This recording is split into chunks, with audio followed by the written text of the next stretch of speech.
Okay. सो आज का topic है इकोनॉमिक्स। इकोनॉमिक्स मीन्स अर्थशास्त्र।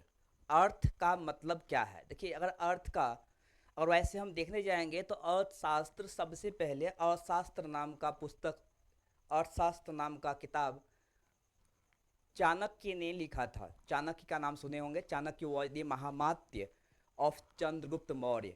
चंद्रगुप्त मौर्य के काल में वो, चंद्रगुप्त मौर्य के कोर्ट में, उनके दरबार में वो अमात्य थे। अमात्य का मतलब होता है, इसलिए कोई आया है, अमात्य का मतलब होता है चीफ मिनिस्टर बोल सकते हैं, प्राइम मिनिस्टर। जो मेन मिनिस्टर थे वो चाणक्य थे। लेकिन हम यहाँ पे हम बात करने वाले हैं जो मॉडर्न इकोनॉमिक्स है। Modern economics, okay.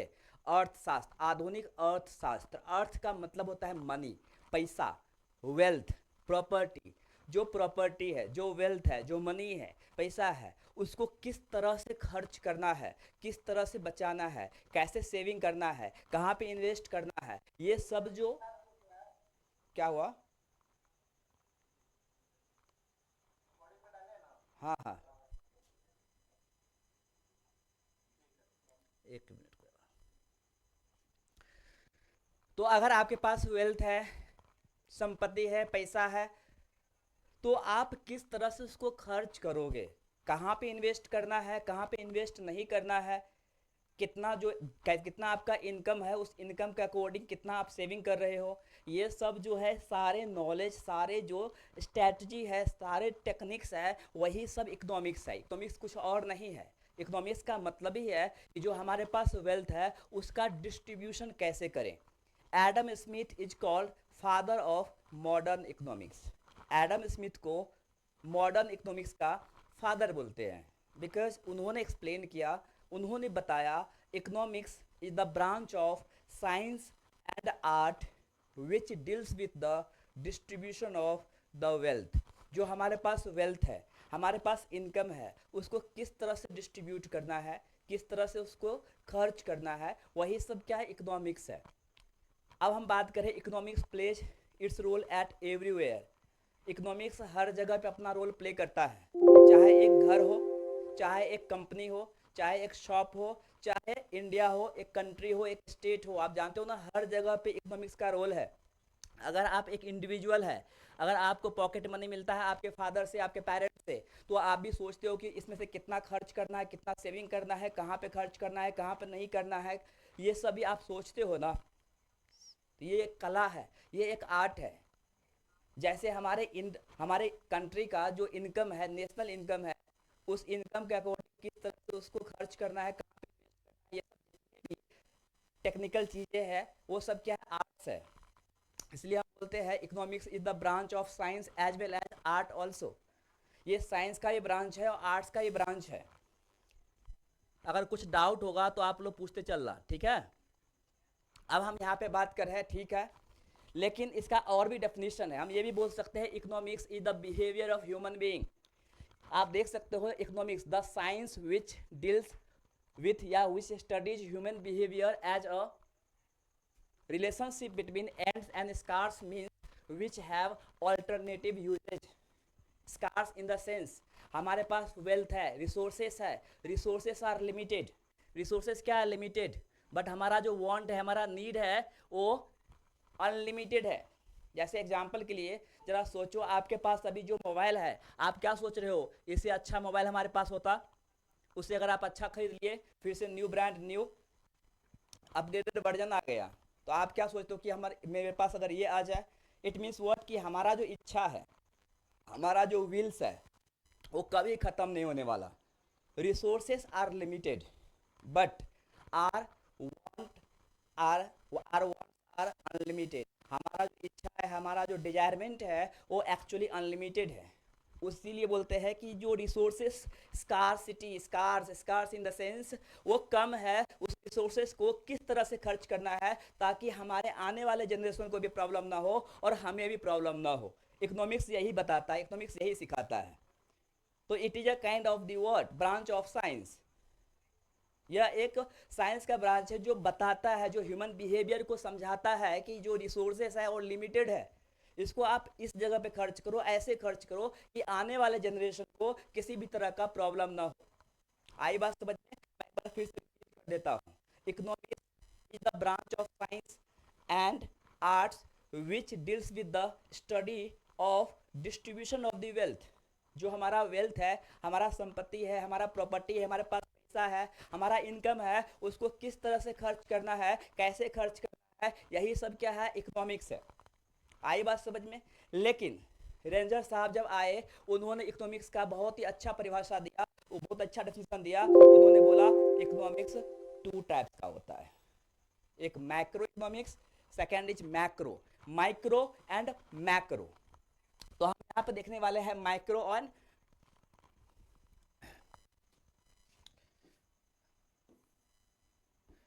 Micro and macro, ये दो टर्म यूज किए उन्होंने। ये कब? 1933 में। 1933 में रेगनर रेगनर ने ये डेफिनेशन दिया कि जो इकोनॉमिक्स है वो टू टाइप्स का होता है, micro economics and macro economics. Micro का मतलब होता है, देखो ये माइक्रो मीन्स स्मॉल, क्या? स्मॉल लेवल पे, ये क्या है? स्मॉल लेवल पे। मैक्रो मीन्स लार्ज लेवल पे। जैसा कि मैंने कुछ देर पहले बताया था, इकोनॉमिक्स का रोल हर जगह है, चाहे हमारा घर ही क्यों ना हो, एक इंडिविजुअल पर्सन क्यों ना हो, एक शॉप क्यों ना हो, एक कंपनी क्यों ना हो, हर जगह पे इकोनॉमिक्स का रोल होता है।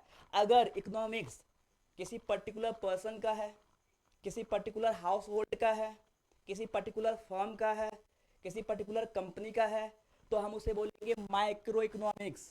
क्या बोलेंगे? Micro economics. जहां पे भी individual person, individual house hold, individual company, individual factory, individual firm, individual industry, ये सब सारे क्या है? माइक्रो इकोनॉमिक्स है। ओके, कुछ प्रॉब्लम तो नहीं?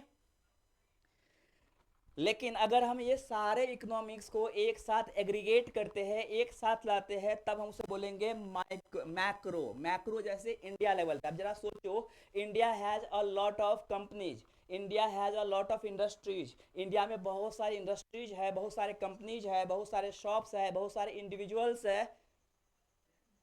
ये सबको एक साथ अगर हम लाते हैं, तब हम बोलेंगे कि इंडिया का कितना इनकम है और इंडिया का कितना एक्सपेंडिचर है। और इस तरह के स्टडी को हम बोलते हैं क्या? इस तरह के बोलते हैं हम लोग मैक्रो इकोनॉमिक्स।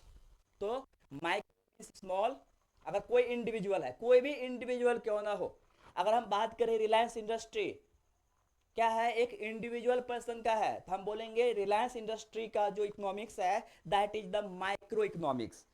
लेकिन अगर हम बोलेंगे इकोनॉमिक्स ऑफ इंडिया, या अगर हम बोलेंगे इकोनॉमिक्स ऑफ महाराष्ट्र, तो जो महाराष्ट्र का या इंडिया का इकोनॉमिक्स है, उसे हम बोलेंगे क्या? Macro economics. I hope clear, simple. आपको ये याद रखना है, माइक्रो मीन्स इंडिविजुअल कोई भी हो सकता है, पर्सन हो सकता है, घर हो सकता है, दुकान हो सकता है, कंपनी हो सकता है, इंडस्ट्री हो सकता है, फैक्ट्री हो सकता है। लेकिन अगर वो इंडिविजुअल है, वहां पे जो इकोनॉमिक्स का रोल है, so that is called the micro economics. लेकिन अगर एग्रीगेट करते हैं, सबको एक साथ लाते हैं, जरा सोचो, इंडिया में रिलायंस इंडस्ट्री भी है, टाटा का इंडस्ट्री भी है, महिंद्रा की इंडस्ट्री भी है, ऐसे बहुत सारे प्राइवेट इंडस्ट्रीज भी है और पब्लिक इंडस्ट्रीज भी है। So all together, all these industries come to all together, then we can say that is the macroeconomics. वहां पे क्या होगा? मैक्रोइकोनॉमिक्स होगा। क्लियर? कुछ डाउट? तो आई होप माइक्रो और मैक्रो के बारे में आप समझ गए होंगे कि माइक्रो क्या है और मैक्रो क्या है। ओके, आप लोग बोल रहे हो? बोलो। Good.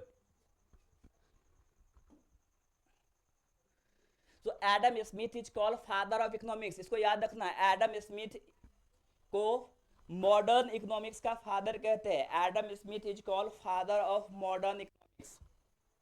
Specially Adam Smith supported the capitalist economy, जो मैं आगे पढ़ाने वाला हूं आपको। लेकिन अभी समझिए, एडम स्मिथ को फादर ऑफ इकोनॉमिक्स बोलते हैं, मॉडर्न इकोनॉमिक्स। ओके, क्योंकि इन्होंने ही बताया था कि economics is the branch of science and art which deals with the study about the distribution of the wealth. जो हमारे पास वेल्थ है उसको कैसे डिस्ट्रीब्यूट करना है, कहाँ पे सेविंग करना है, कहाँ पे खर्च करना है, कितना खर्च करना है, किसको देना है, किसको नहीं देना है, किसको रखना है, किसको फेंकना है, ये सब सारे जो है बातें बताया एडम स्मिथ साहब ने। इसलिए इसको बोलते हैं फादर ऑफ मॉडर्न इकोनॉमिक्स।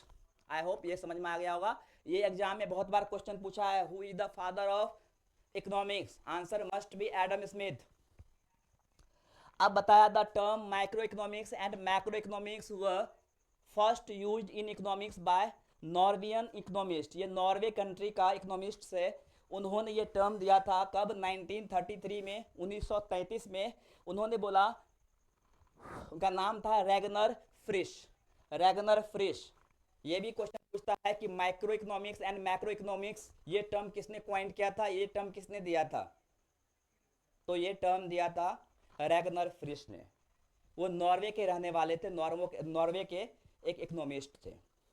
और मैक्रो क्या है मैंने आपको बता दिया।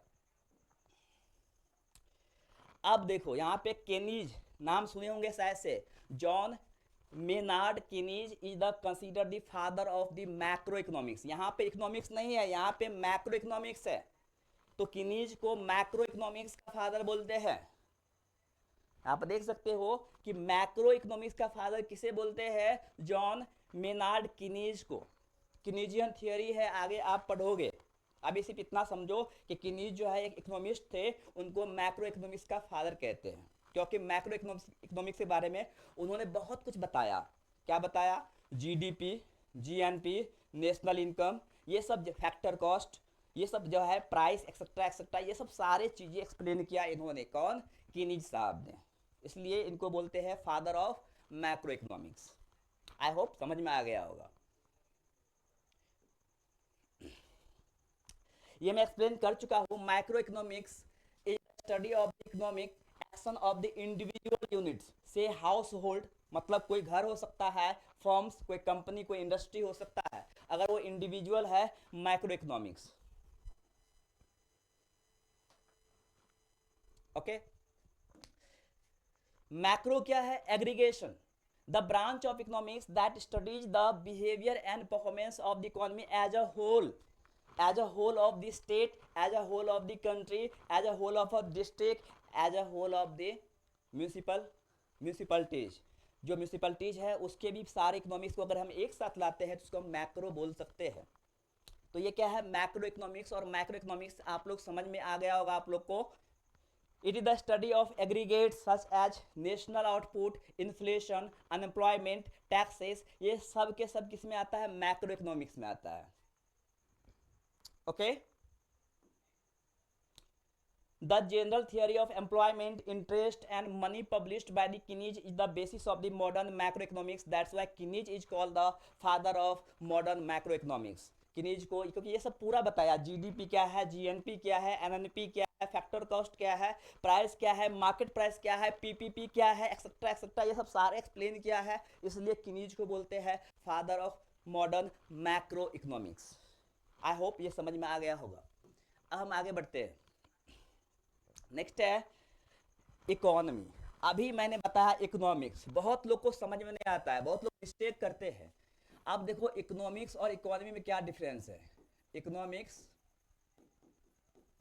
एंड इकोनॉमी, ये दोनों में क्या डिफरेंस है? बेसिकली ये दोनों है क्या एग्जैक्टली? आप जानते हो economics is the subject. Economics क्या हुआ? अच्छा, ये कलर नहीं दिख रहा है, ये रेड दिख रहा है। चलिए, तो हम बात कर रहे हैं कि इकोनॉमिक्स एंड इकोनॉमी में बेसिक क्या डिफरेंस है? What is the basic difference between economics and economy? As we know that economics is the subject. In that subject we study about the behavior of human, how the human can use their properties, their wealth, वो कैसे अपने properties को, अपने wealth को कैसे use कर रहे हैं। तो वो है एक्चुअली इकोनॉमिक्स सब्जेक्ट हो गया। क्या हो गया? इकोनॉमिक्स सब्जेक्ट है। इन सिंपल वर्ड में हम क्या बोलेंगे, इकोनॉमिक्स जो है एक सब्जेक्ट है, एक विषय है। लेकिन इकोनॉमी क्या है? इकोनॉमी है प्रोसेस। अब देखो, एक तो हम स्टडी करते हैं, दूसरा है क्या, how we distribute our wealth. Actually ये जो प्रोसेस है, ये जो मेथड है, ये जो मेजरमेंट है, ये मेथड है, ये स्टेप्स है, ये जो प्रोसेस है, ये जो प्रोसीजर है, इसी को हम बोलते हैं इकोनॉमी। अगर हमारे पास सपोज आपके पास 100 रुपया है, मेरे पास 100 रुपया है, मुझे भी पॉकेट मनी मिला है, आपको भी पॉकेट मनी मिला है, लेकिन आप अपने अकॉर्डिंग खर्च करोगे और मैं अपने अकॉर्डिंग खर्च करूंगा। दोनों का प्रोसेस अलग अलग हो सकता है। वैसे ही हम देखेंगे इंडिया, इंडिया के पास जो भी इनकम है, नेशनल इनकम है, वो अपने अकॉर्डिंग एक्सपेंडिचर करता है, अपने अकॉर्डिंग खर्च करता है। लेकिन जो अदर कंट्रीज है, दूसरे देश है, वो अपने अकॉर्डिंग खर्च करता है, मतलब उसका प्रोसेस अलग अलग हो सकता है। अब एग्जाम्पल के लिए ब्रॉडली अगर हम बात करेंगे, तो जैसे रसिया है, अब रसिया क्या है, सोशलिस्ट कंट्री है।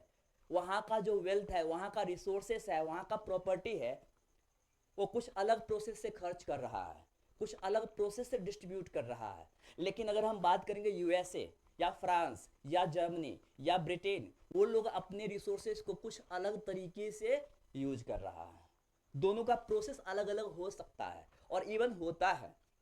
तो ये जो प्रोसेस है, ये जो टेक्निक है, उसी को हम बोलते हैं क्या, इकोनॉमी। तो बेसिक डिफरेंस यही है कि इकोनॉमी एक सब्जेक्ट है, लेकिन इकोनॉमी एक प्रोसेस है। क्लियर? समझ में आ गया? हेलो? गुड। चलिए, कोई और आ रहे हैं, कौन है?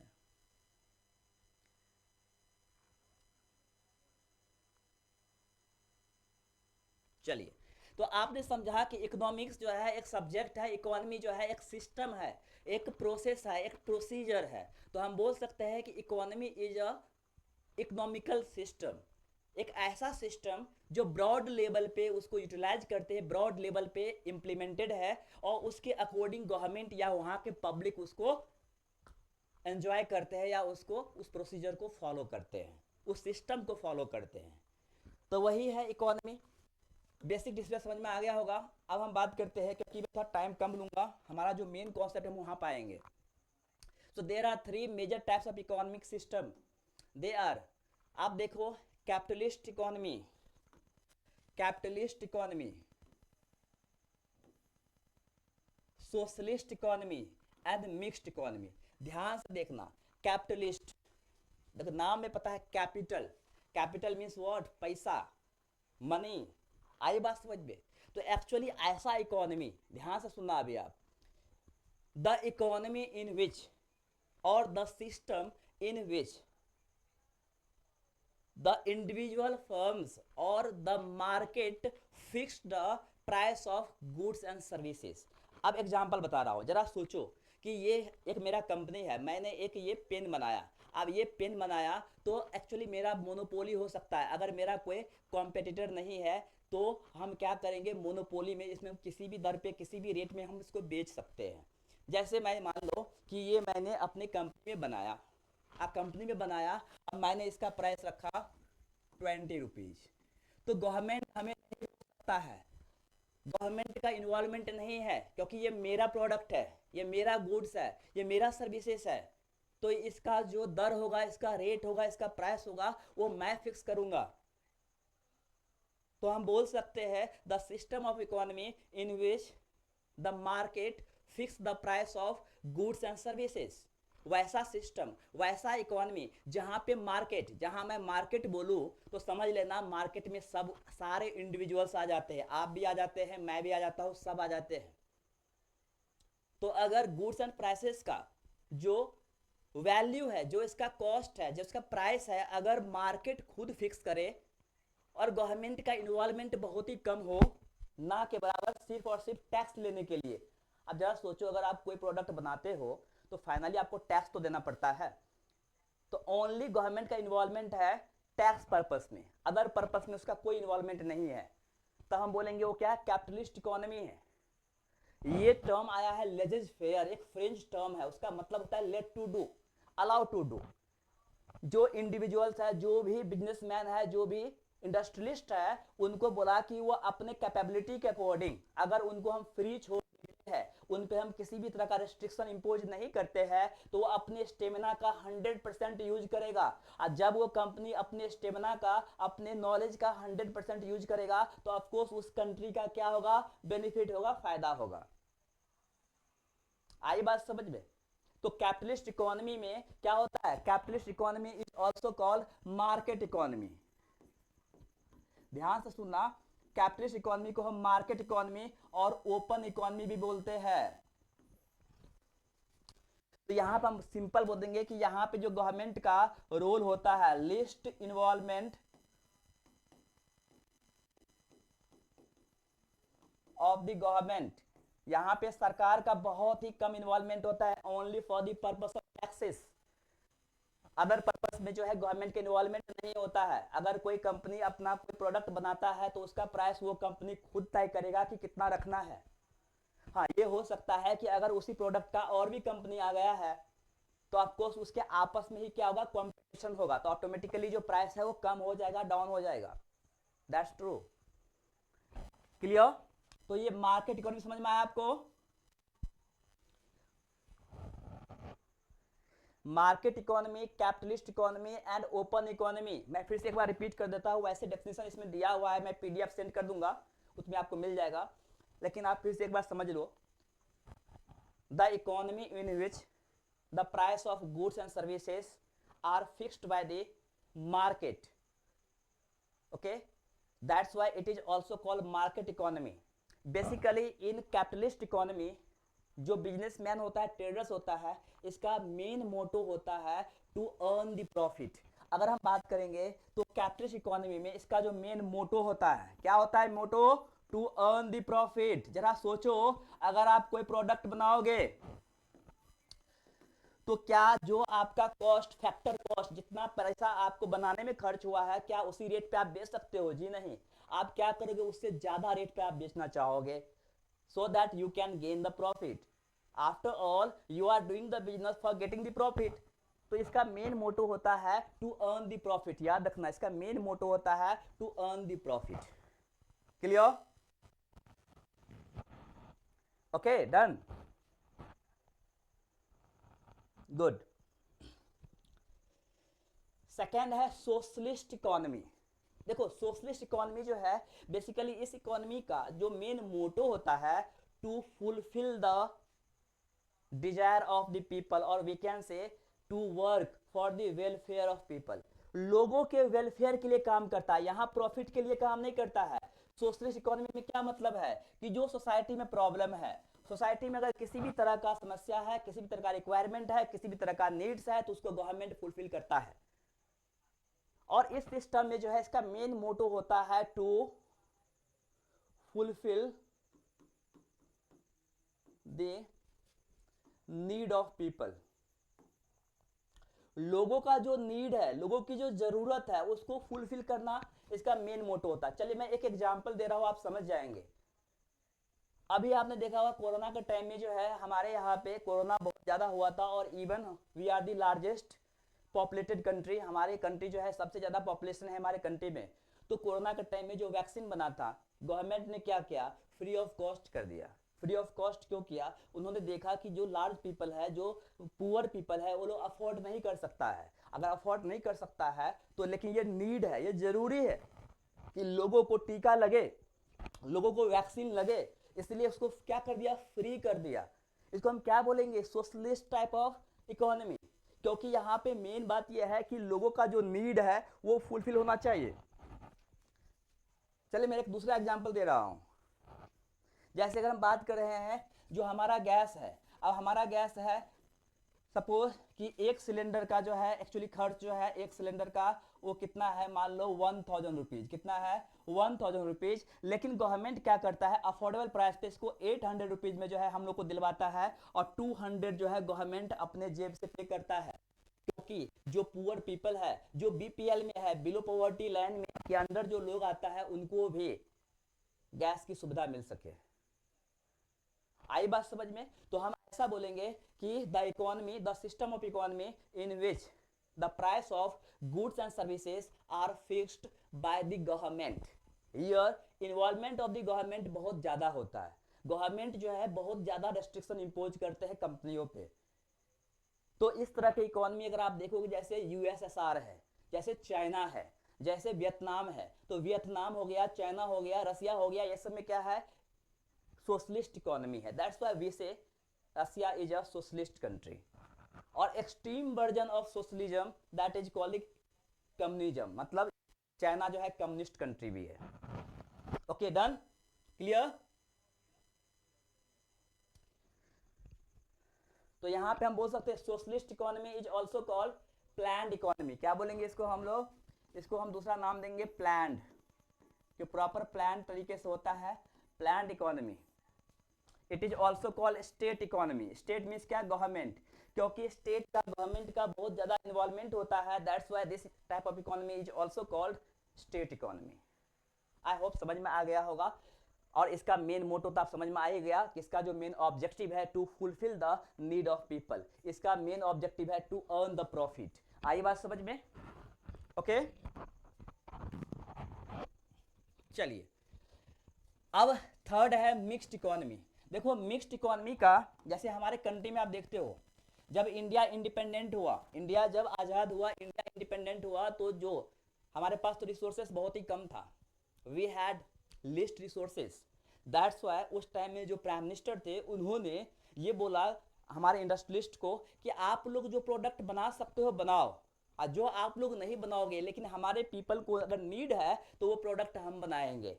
इन शॉर्ट मिक्स्ड का मतलब है कि यहाँ पे दोनों आ जाएगा। हमारा जो इंडिया है, इंडिया में क्या है, मिक्स्ड इकोनॉमी है, क्योंकि इंडिया में कैपिटलिस्ट भी है और इंडिया में सोशलिस्ट भी है।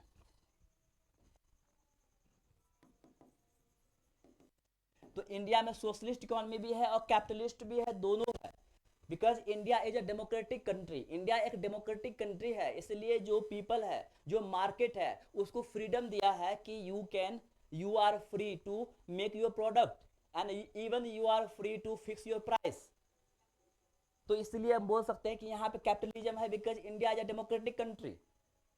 साइमल्टेनियसली अगर हम बात करेंगे उसी साथ इंडिया सोशलिस्ट कंट्री भी है, बिकॉज बहुत सारे ऐसे इंडस्ट्रीज है, बहुत सारे ऐसे प्रॉपर्टीज है जहाँ पे गवर्नमेंट का कंट्रोल है। So in the capitalist economy, the property is owned by the individual, whereas in socialist country the properties or resources are owned by the government or state. तो ये बेसिक डिफरेंस है दोनों में। और India has both of the economy, that is capitalist and socialist. That's why we say India has mixed economy. ये याद रखना, India में क्या है, मिक्स्ड इकोनॉमी है। Okay done, got it.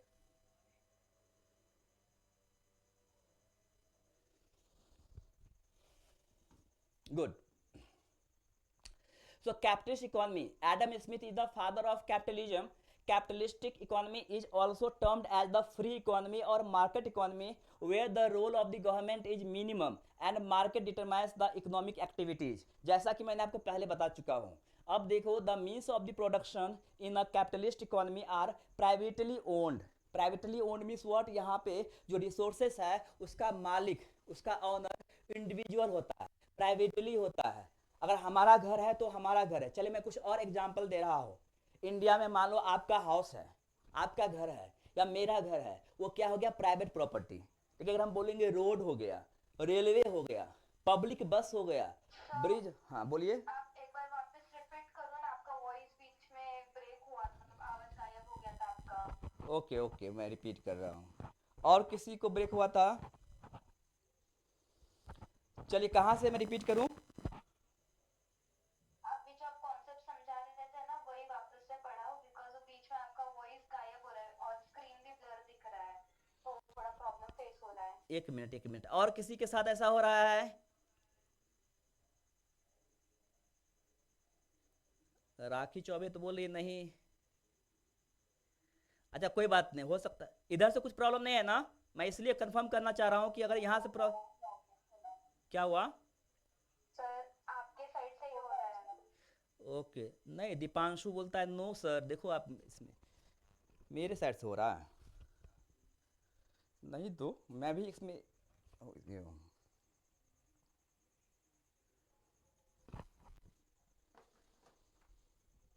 मेरे साइड से हो रहा है, ऐसा तो नहीं होना चाहिए। एक मिनट।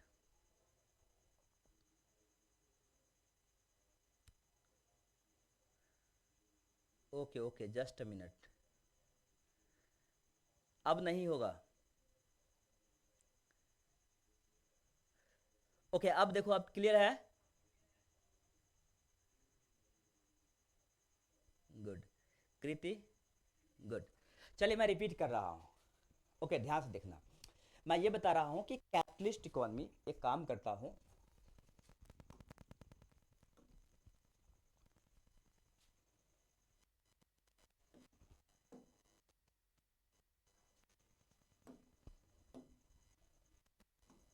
ध्यान से देखना। Economy, there are two types of economy. Basically two type का होता है, वैसे हम थ्री टाइप्स बोलते हैं, लेकिन टू टाइप्स का होता है। बेसिकली टू टाइप का हम बारेंगे। पहला है कैपिटलिस्ट, सेकंड है जिसे बोलते हैं सोशलिस्ट। अब देखो, कैपिटलिस्ट में अगर हम बात करेंगे तो जो रिसोर्सेस है, जो भी रिसोर्सेस है,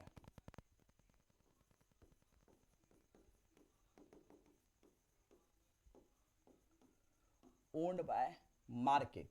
ये मार्केट, जहां मैं मार्केट बोलूं, मार्केट का मतलब प्राइवेटली, मतलब we all are the part of market. तो यहाँ पे रिसोर्सेस का जो ऑनर है वो मार्केट होता है। लेकिन अगर हम यहाँ बात करते हैं तो रिसोर्सेस का जो ऑनर है तो owned by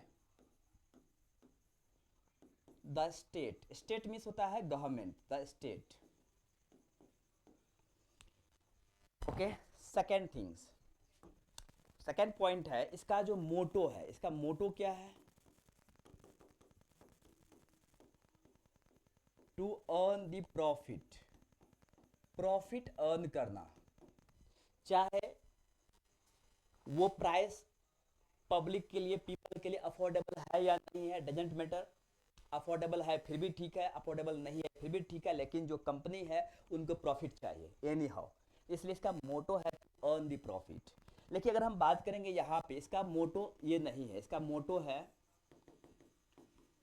two fulfil the need of people. ये लोगों का जो नीड है, उसकी जो रिक्वायरमेंट है, उसको फुलफिल करना इसका मोटो है।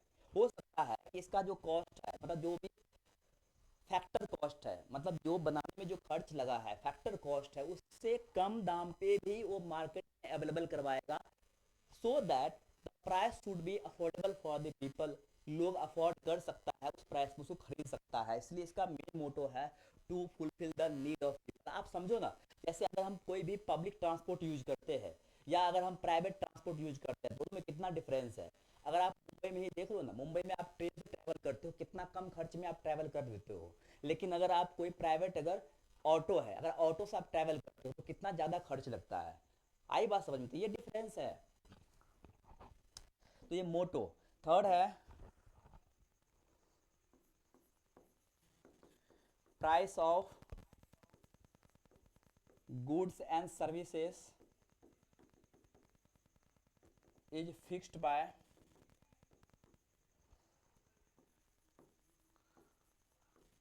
मार्केट। एंड यहां पे बोलेंगे the price of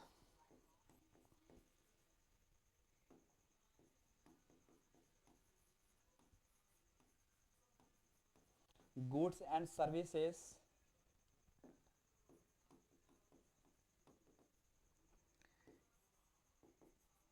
is fixed by the government. Okay, तो ये बेसिक डिफरेंस है। सेकेंड थिंग, जो कैपिटलिस्ट इकोनॉमी को हम मार्केट इकोनॉमी बोलते हैं, क्या? Market economy. और this is also called open economy. अगर हम बात करें सोशलिस्ट इकोनॉमी को स्टेट इकोनॉमी और प्लान्ड इकोनॉमी बोलते हैं। यहाँ पे अगर बात करेंगे तो गवर्नमेंट का, कैपिटलिस्ट इकोनॉमी में गवर्नमेंट का इन्वॉल्वमेंट बहुत ही कम होता है। Only the purpose of the taxes, जो टैक्स उसको लेना है उसी के रिलेटेड जो है इसका इन्वॉल्वमेंट होगा गवर्नमेंट का। इसमें क्या है कि गवर्नमेंट का मैक्सिमम इन्वॉल्वमेंट होता है, बहुत ज़्यादा इन्वॉल्वमेंट होता है। तो मैं ये बता रहा था कि जो हमारा कंट्री है, हमारे कंट्री में भी प्राइवेट प्रॉपर्टी भी है, पब्लिक प्रॉपर्टी भी है। जैसे आपका हाउस आपका प्राइवेट प्रॉपर्टी है, तो आपका ही उस पर हक है कि आपके अपने हाउस को कितने में बेचना है, 10 रुपये में बेचना है, 10 लाख में बेचना है, 10 करोड़ में बेचना है, जो भी। तो you are the only person who decide the price of your house, और कोई दूसरा डिसाइड नहीं कर सकता। वैसे ही अगर हम बात करें जो गवर्नमेंट की प्रॉपर्टी है, जैसे मान लो रोड है, ब्रिज है, फॉरेस्ट है, ओके, रिवर है, all the are the resources of the government. वहाँ पे सबका हक है, आपका भी है, मेरा भी है, सबका। We all have the right to use that resources. उस रिसोर्स को यूज करने का राइट हमें भी है, सबको है, इक्वली है। जैसे रोड पे जितना हक आपका है उतना हक मेरा है, उतना हक एक बेगर का, भिखारी का है, और उतना ही हक प्राइम मिनिस्टर का है। आपको आया बात समझ में कि जो गवर्नमेंट की प्रॉपर्टी होती है या जो सोशलिस्ट इकोनॉमी में होती है, वहाँ पे जो प्रॉपर्टी है, तो that property belong to the all people of that country equally. उस कंट्री में जितने लोग हैं, वो रिसोर्सेस वो सारे लोगों का है, लेकिन उसका जो अभी केयर टेकर है गवर्नमेंट है, इसलिए हम गवर्नमेंट बोल दिए। आई बात समझ में? तो ये बेसिक डिफरेंस है। ओके, डन कृति?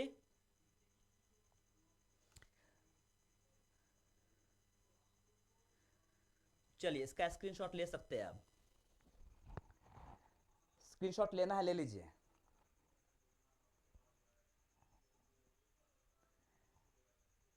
Okay, done.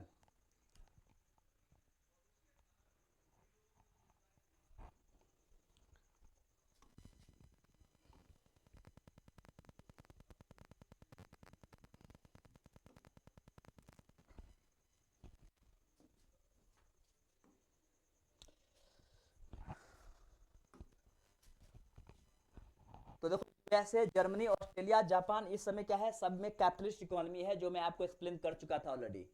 अगर हम बात करते हैं, दूसरा है हमारा, अच्छा, father of socialism is Karl Marx. Karl Marx है, और जो मैं आपको एक्सप्लेन किया हूँ वही सब इसमें लिखा हुआ है। ये मैं आपको बाद में सेंड कर दूंगा, वही सब सारे इसमें लिखा हुआ है, कुछ और नहीं है। तो ये पीडीएफ आपको मिल जाएगा, तो आप लोग इसको पढ़ लेना एक बार। China, Vietnam, Poland, Cuba, USSR, Russia, इस सब में क्या है, आपका सब में सोशलिस्ट इकोनॉमी है। और इंडिया में क्या है, मिक्स्ड इकोनॉमी है, मतलब इंडिया में है दोनों। तो इंडिया में क्या है, मिक्स्ड इकोनॉमी है। तो आई थिंक इकोनॉमी आपको समझ में आ गया होगा, राइट? अब हम आगे बढ़ते हैं, कुछ क्वेश्चन करते हैं। फर्स्ट क्वेश्चन है, what do you mean bye a mixed economy? Mixed economy का मतलब क्या है? आप लोग आंसर देंगे, बताइए क्या आंसर होगा।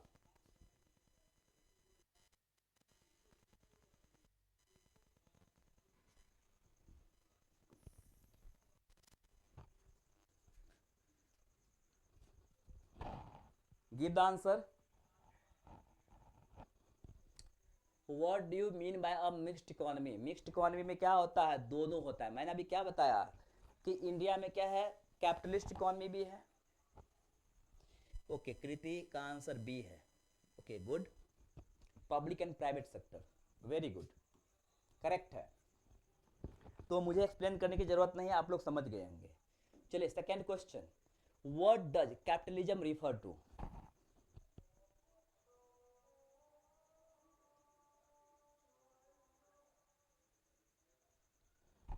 बोलिए।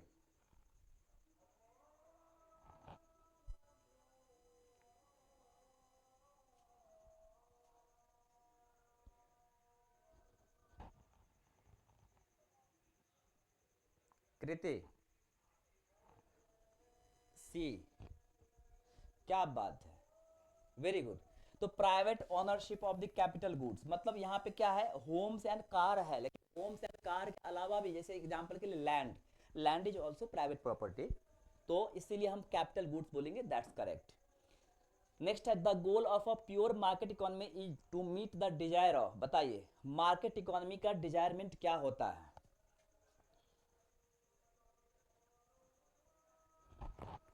मार्केट इकोनॉमी, अभी बताया था कि मार्केट इकोनॉमी का मोटो होता है टू अर्न द प्रॉफिट। वो प्रॉफिट कहाँ से अर्न करेगा बताइए? जब उसको मार्केट में सेल करेगा, मार्केट में बेचेगा, तभी उसको क्या मिलेगा? प्रॉफिट मिलेगा। और मार्केट में बेचने के लिए क्या चाहिए उसको? कंज्यूमर चाहिए। क्या चाहिए? कंज्यूमर चाहिए। तो आपको इसका आफ्टर ऑल इसका जो मोटो है, टू अर्न द प्रॉफिट। अब उसका प्रॉफिट कहाँ से मिलेगा? प्रॉफिट कहाँ से मिलेगा? जितना ज़्यादा कंज्यूमर्स होगा उसके प्रोडक्ट का उतना ज़्यादा प्रॉफिट होगा। राइट? क्लियर? Okay, done. चलिए नेक्स्ट। अब यहां पे दो टर्म है, बहुत इंपॉर्टेंट है, ध्यान से सुनना। ग्रोथ एंड डेवलपमेंट, ये ट्विन वर्ड्स कम टुगेदर। ये दोनों शब्द एक साथ आता है, ग्रोथ एंड डेवलपमेंट। ग्रोथ और डेवलपमेंट में लेकिन डिफरेंस है। What is difference between growth and development?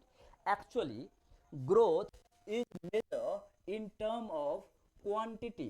Quantity के टर्म में इसको मेजर करते हैं। मतलब अगर हम बात करेंगे तो इसको मात्रा के अनुसार इसको मापते हैं। अब एग्जाम्पल के लिए जरा सोचो कि आपका सैलरी लास्ट ईयर, आपका सैलरी 20,000 था। कितना था?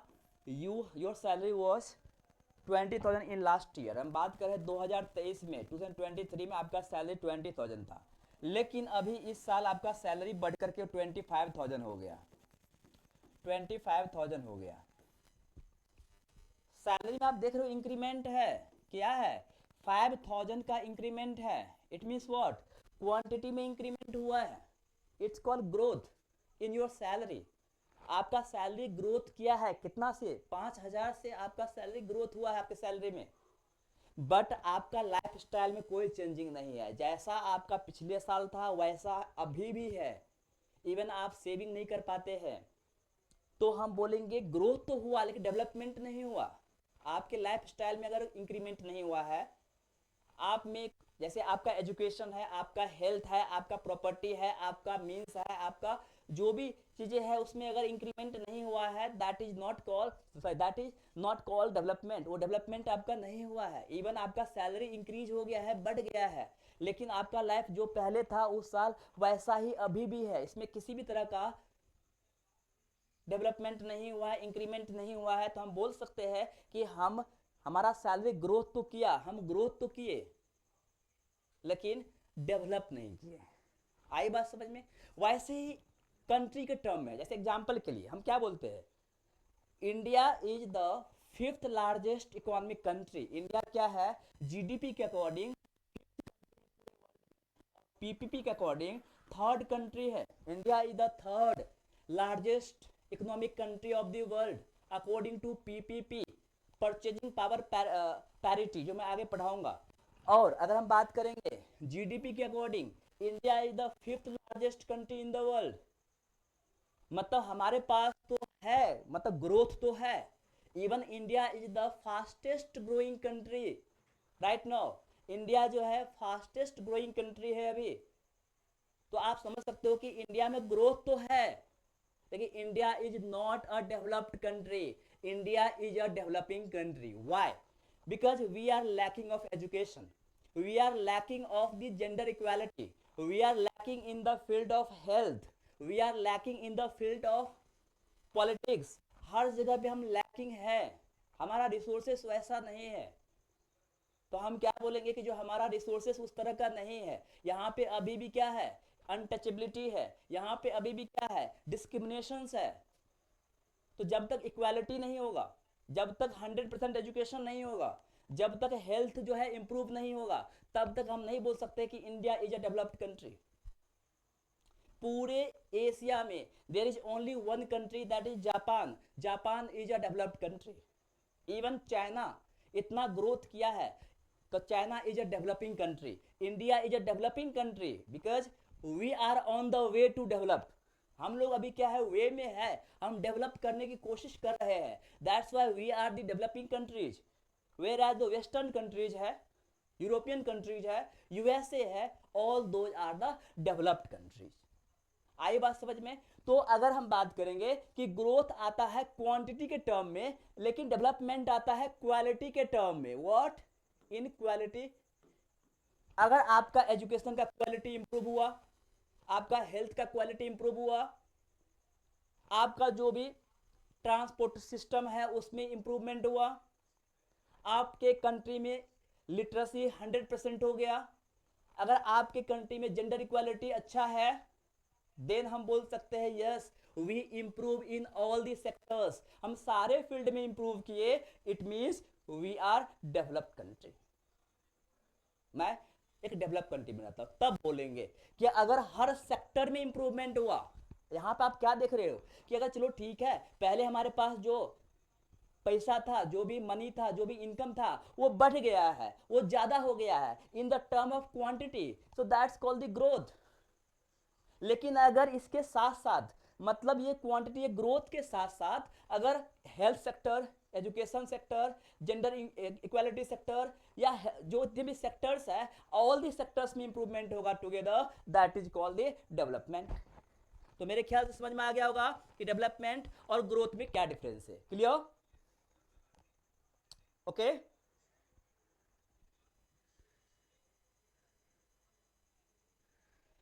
गुड। अब देखना, यहां पर बात करेंगे कि ग्रोथ को और डेवलपमेंट को हम मेजर किससे करते हैं। Growth is measured through the national income. किससे? National income. And development is measured through the measurement HDI, human development index. Growth को, किसी कंट्री के ग्रोथ को नेशनल इनकम से हम मेजर करते हैं। इन शॉर्ट बोल सकते हैं कि GDP और GNP से मेजर करते हैं। अगर हम बात करेंगे कि डेवलपमेंट को कैसे मेजर करते हैं, तो ह्यूमन डेवलपमेंट इंडेक्स से मेजर करते हैं, जो हम ये आगे पढ़ाऊंगा। अभी हम लोग आने वाले हैं नेशनल इनकम, GDP, GNP पे। ओके, तो हम देखते हैं कि what is the national income. तो एक काम करते हैं, हम फिर आते हैं बोर्ड पे।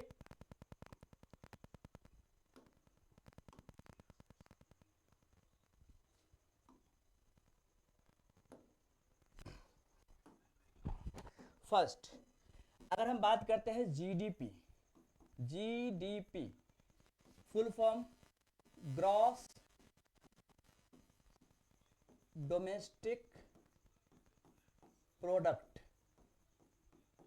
सकल घरेलू उत्पाद, gross domestic product. What is GDP? अगर मैं कहीं पे भी बोलता हूं प्रोडक्ट, ध्यान देना, अगर हम बात करते हैं ग्रॉस, ग्रॉस का मतलब होता है total. Gross means what? Gross का मतलब होगा domestic, means with in the boundary,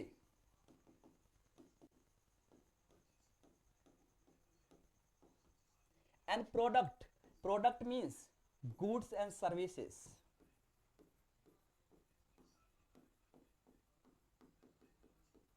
Goods and services, finished goods and services. So in a given year, the finished product or goods and services, यहाँ पे हम बोल सकते हैं, अगर मान लो कि एक बाउंड्री है, ये मान लो इंडिया का बाउंड्री है। अब इंडिया के बाउंड्री में एक साल में इसके अंदर जो भी प्रोडक्ट होगा, इसका जो मॉनेटरी वैल्यू होगा, इसका जो मनी वैल्यू होगा, उसी को हम GDP बोलेंगे। इन अदर टर्म बोल सकते हैं, अगर लिखना है तो साथ लिख सकते हो आप लोग, the monetary value, monetary means money value,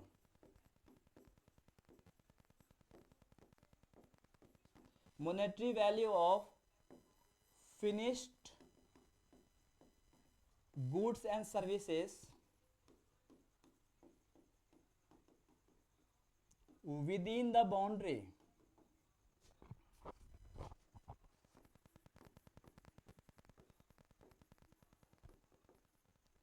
in a given period।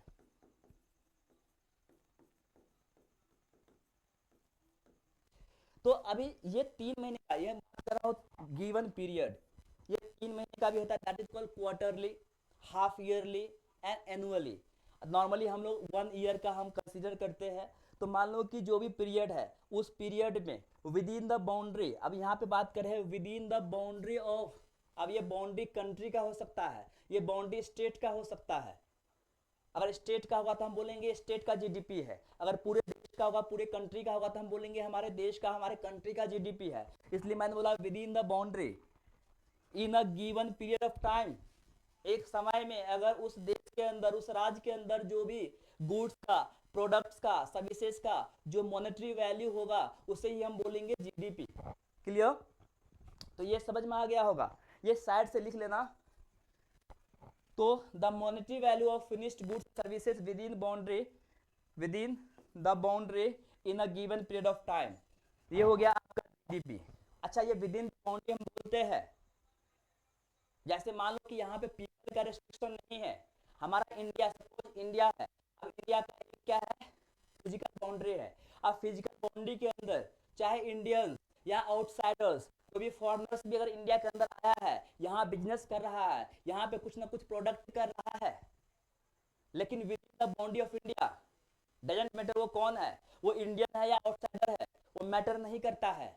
There is no barrier of people, यहाँ पे पीपल का बैरियर नहीं है। यहाँ पे सिर्फ इतना बोला गया है कि भारत का या किसी भी कंट्री का जो बाउंड्री है, उस बाउंड्री के अंदर कितना प्रोडक्ट फिनिश हुआ है, कितना गुड्स एंड सर्विसेज फिनिश हुआ है, उसका जो मॉनेटरी वैल्यू होगा, चाहे कोई भी किया हो, इंडियन किया हो या फॉरेनर किया हो, डजेंट मैटर, वो उस कंट्री का जीडीपी हो जाएगा। Okay, done. तो there is no barrier of people, यहाँ पे पीपल का, लोगों का कोई बैरियर नहीं है।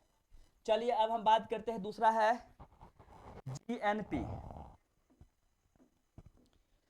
GNP gross national product.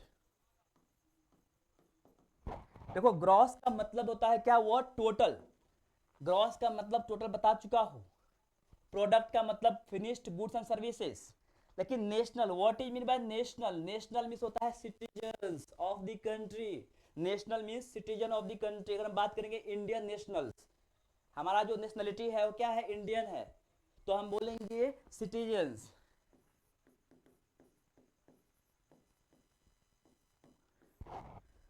अगर मैं बोलूंगा कि इंडिया का जीएनपी कैसे काउंट करेंगे, तो यहाँ पे पीपल बैरियर है, यहाँ पे क्या बोला गया कि जो इंडियन सिटीजन्स है, चाहे इंडिया के अंदर या इंडिया के बाहर कहीं पे भी प्रोडक्शन किया है, तब वो जीएनपी में आएगा। जैसे बहुत सारे एनआरआई है, all those are the Indian citizens but they are NRI, non resident Indians, वो इंडिया में रह रहा है, वो फॉरेन में रह रहा है, अब्रॉड में रह रहा है, लेकिन वहां पे रह रहा है, लेकिन वहां पे जो उसका इनकम है वो इंडिया भेज रहा है, इंडिया सेंड कर रहा है, ट्रांसफर कर रहा है। तो वो जो मनी होगा, वो जो इनकम होगा, that comes under the GNP. So here there is no boundary, there is no barrier of boundary. यहाँ पे पूरे वर्ल्ड में कहीं पे भी हम बोल सकते हैं ऐसे, GNP means the total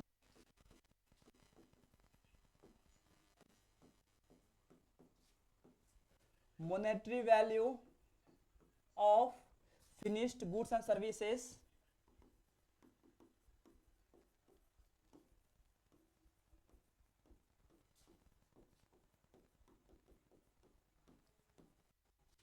by citizens of the country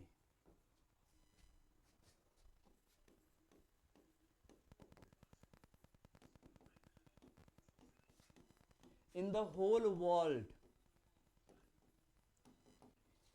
in a given period of time।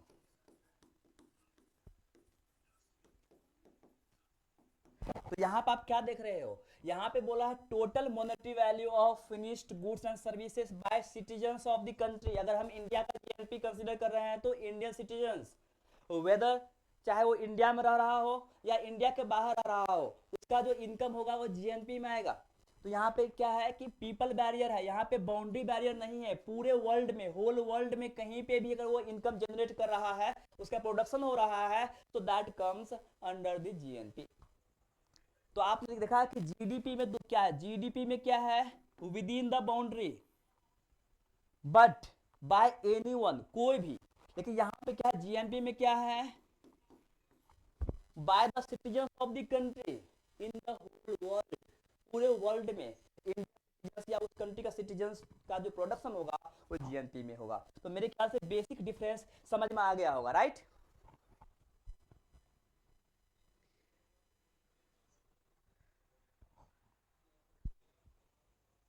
Okay good. तो हम यहां देख रहे थे जीडीपी, जीएनपी। अच्छा, इसके लिए एक दो टर्म और समझ लो, वो भी समझ जाओगे आप। मैं एक तो आपको बता दिया जीडीपी क्या होता है, जीडीपी क्या होता है, आपने जीएनपी भी समझ में आ गया क्या होता है। अब हम आप बात करते हैं factor cost. What is the factor cost या कॉस्ट फैक्टर? अब देखो, कॉस्ट फैक्टर और फैक्टर कॉस्ट बेसिकली क्या होता है कि सपोज कोई कंपनी कोई प्रोडक्ट बनाता है, मान लो कि ये पेन है। अब ये पेन को एक कंपनी ने बनाया। अच्छा, ये पेन को बनाने के लिए इसको जो मटेरियल लगा है, जो भी रॉ मटेरियल लगा है, रॉ मटेरियल जैसे इसका प्लास्टिक, आप देख रहे हो प्लास्टिक है।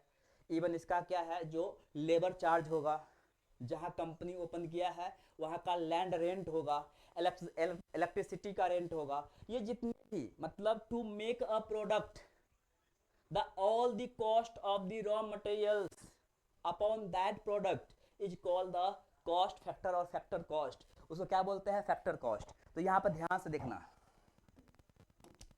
अब मान लो कि नॉर्मली एक प्रोडक्ट है, तो प्रोडक्ट में अगर हम फैक्टर कॉस्ट की बात करते हैं, ये नॉर्मली तो हम क्या है, सिर्फ WIPR, WIPR,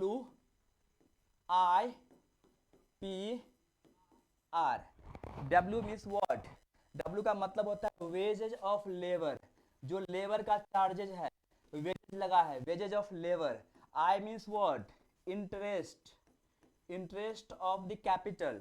P means what? Profit of the company, company अपना प्रॉफिट इसको इसमें काउंट कर लेता है। And R for what?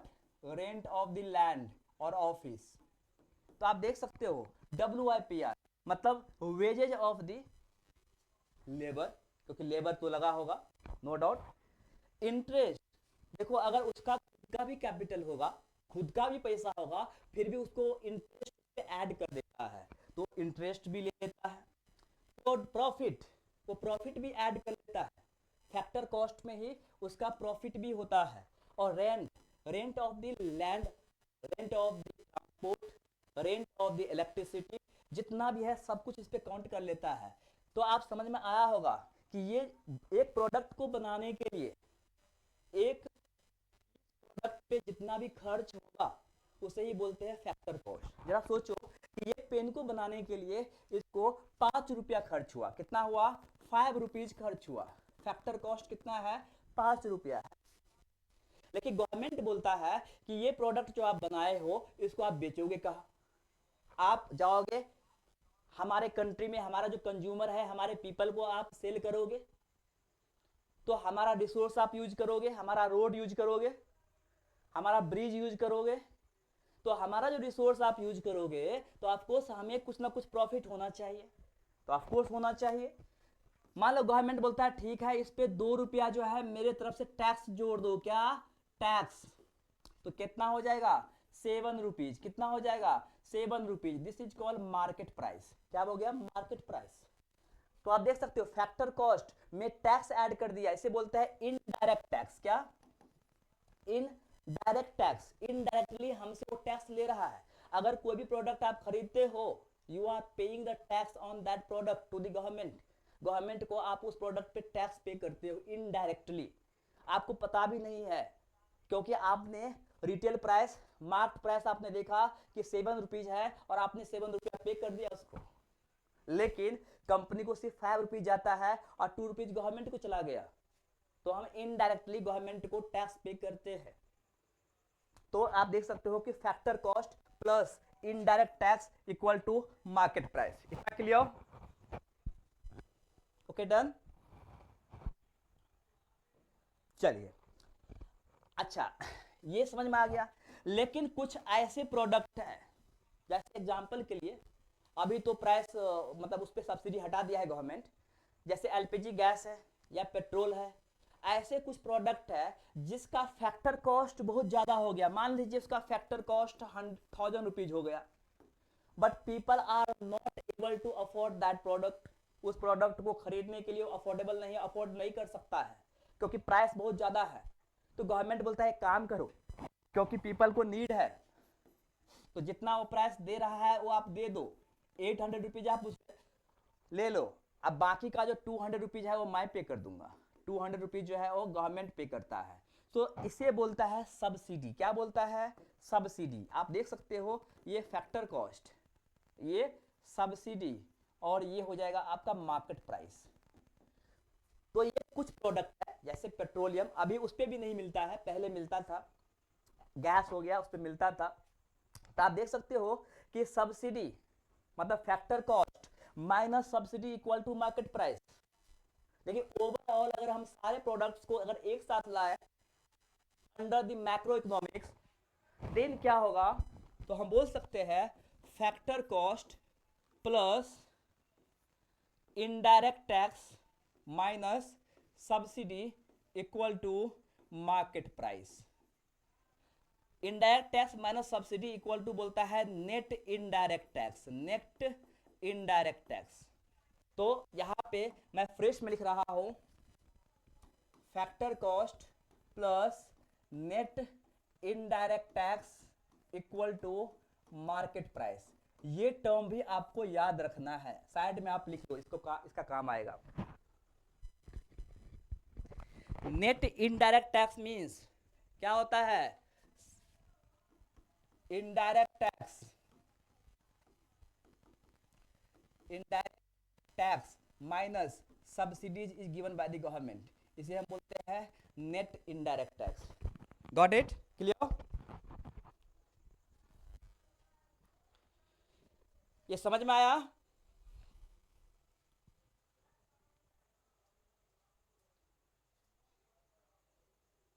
Okay, तो you got market price, you got factor cost, you got net indirect tax. चले दो टर्म और बता रहा हूं आपको। Suppose you by your mobile, आपने आपका मोबाइल खरीदा, आपने जो आपका मोबाइल खरीदा 2 मंथ अगो, 2 महीना पहले, उसका प्राइस था 50,000। व्हाट? 50,000। क्या आफ्टर 2 मंथ सेम प्राइस होगा? नहीं। क्या हो जाएगा? ऑफ कोर्स उसका जो प्राइस होगा कम हो जाएगा। कितना हो जाएगा? 40,000। सपोज 10,000 कम हो गया। It means what? The price, the value of the product depreciate with time. कोई भी प्रोडक्ट आप खरीदते हो, जैसे गोल्ड और प्रॉपर्टी को छोड़कर, गोल्ड और प्रॉपर्टी जो है इसको, कुछ ऐसे प्रोडक्ट को छोड़कर बाकी कोई भी प्रोडक्ट, चाहे असेट्स हो चाहे वो लायबिलिटीज हो, doesn't matter, after some time या विद टाइम उसका वैल्यू डेप्रिसिएट होता है, उसका वैल्यू कम होता है, डेप्रिसिएशन। तो ये तो पता होगा, राइट? यस और नो? असेट्स और लायबिलिटीज, हम लोग जो प्रोडक्ट खरीदते हैं वो 2 टाइप्स के प्रोडक्ट होते हैं। एक तो असेट्स होता है, असेट्स मीन्स व्हाट? कि वैसा प्रॉपर्टी, वैसा असेट्स जो हमें इकोनॉमी जनरेट करके देता है, इनकम जनरेट करके देता है, दैट इज कॉल्ड असेट। जैसे मान लो एक ऑटो ड्राइवर ने एक ऑटो खरीदा, उनके लिए ऑटो असेट्स हो गया। लेकिन सपोज आपने एक कार खरीदा, तो आपने जो कार खरीदा, आपने जो 4 व्हीलर खरीदा, वो आपके लिए लायबिलिटी हो गया, बिकॉज वो इनकम जनरेट करके नहीं देगा। तो जो इनकम देगा दैट इज असेट, जो इनकम नहीं देगा दैट इज कॉल्ड लायबिलिटी। तो इतना क्लियर हो गया। अब ध्यान से देखना, मैं आपको कुछ बता रहा हूं, उसको आप गौर से देखना। मैंने बताया आपको जीडीपी एट मार्केट प्राइस, जो क्या पढ़ेंगे हम? एक काम करते हैं, जीडीपी में हम जीएनपी लेते हैं। GNP, gross national product at market price. Market price अभी बताया था कुछ देर पहले, क्या बताया था? Factor cost plus net indirect tax equal to market price. इसलिए market price minus net indirect tax equal to factor cost. आप देख सकते हो इसको। तो अगर मान लो कि GNP, gross national product at market price, में से अगर हम फैक्टर कॉस्ट को सॉरी टैक्स को माइनस कर देते हैं, नेट इनडायरेक्ट टैक्स को अगर हम माइनस करते हैं तो क्या मिलेगा हमें बताइए। अभी बताया, market price minus net indirect tax equal to factor cost, तो हमें मिल जाएगा GNP eight factor cost. Clear. देखो ये जो है अभी मैं एक वेब बनाने वाला हूँ, ये वेब आपको समझाऊंगा इसलिए मैं बता रहा हूँ आपको वन बाय वन। देखो देखो जीएनपी एट मार्केट प्राइस में से अगर हम नेट इनडायरेक्ट टैक्स को माइनस कर देंगे तो क्या हमें ये मार्केट प्राइस जो है वो फैक्टर कॉस्ट हो जाएगा, बाकी सब सेम रहेगा, जीएनपी जीएनपी ही रहेगा, लेकिन मार्केट प्राइस जो है फैक्टर कॉस्ट हो जाएगा। Clear,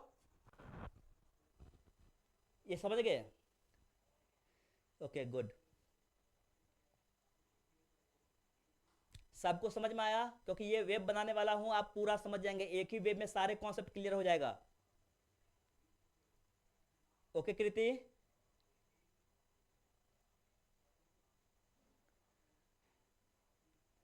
Kriti are you there? Good. चलो अगर मान लो हम GNP eight market price,